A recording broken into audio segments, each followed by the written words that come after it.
In this lesson, we'll dive into the world of mobile vulnerabilities and attacks. Now, our mobile devices, such as our smartphones, tablets, and wearables, have become an indispensable part of our daily lives. These devices are used to connect us, entertain us, and increasingly, secure and manage our personal and professional data.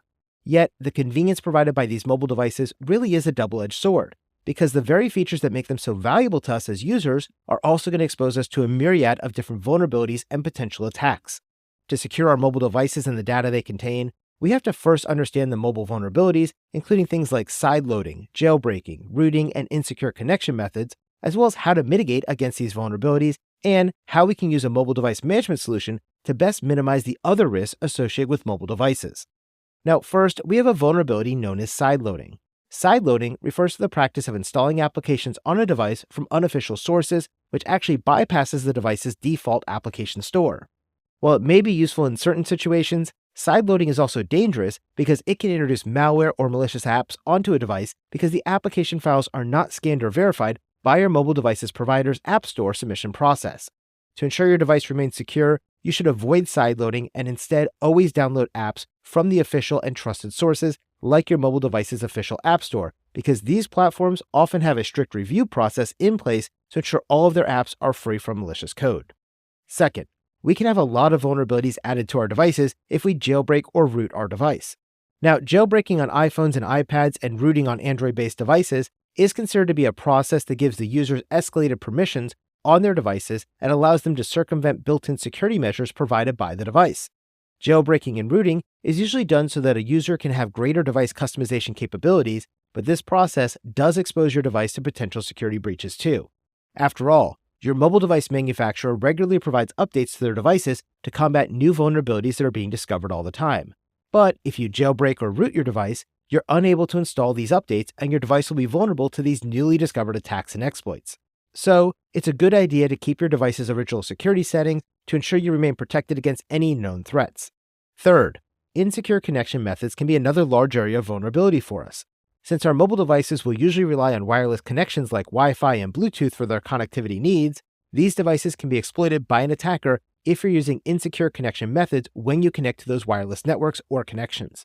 When you're using your mobile devices, you should always avoid using open Wi-Fi networks or pairing with unknown devices over Bluetooth, because both of these can expose your mobile devices to eavesdropping, an on-path attack, unauthorized data access, or other types of malicious attacks. Instead of relying on open Wi-Fi networks, you should instead use your device's own cellular data connection because they are considered to be much more trustworthy and secure than a Wi-Fi connection is.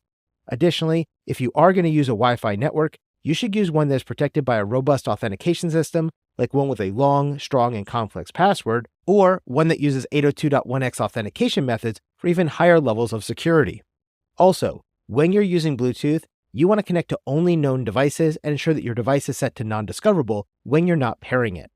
So now that we understand some of the different vulnerabilities and how we can mitigate them, let's take a look at a specialized product known as mobile device management.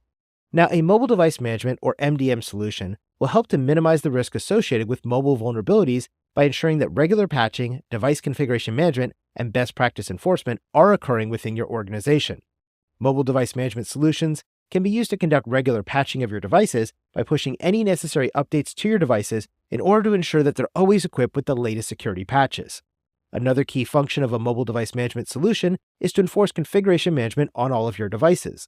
By relying on an MDM solution, we can set a standardized configuration for all of our devices to ensure that our devices are all meeting our organization's security benchmarks and baseline configurations.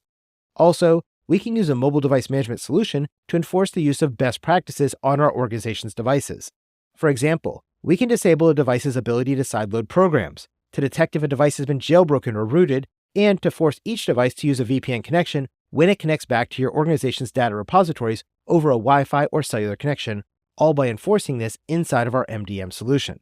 So remember, our mobile devices are powerful and convenient, but they also are vulnerable to a wide range of threats and attacks. Whether it's the temptation to sideload that must-have app, the allure of jailbreaking or rooting your device so you have additional functionalities and configuration options, or the oversight of connecting to an unsecured Wi-Fi network, the risks to your devices and the data they contain are very real. However, by understanding these different vulnerabilities and implementing best practices and a robust mobile device management solution, you can enjoy the benefits of your devices while still ensuring that your data remains safe and secure.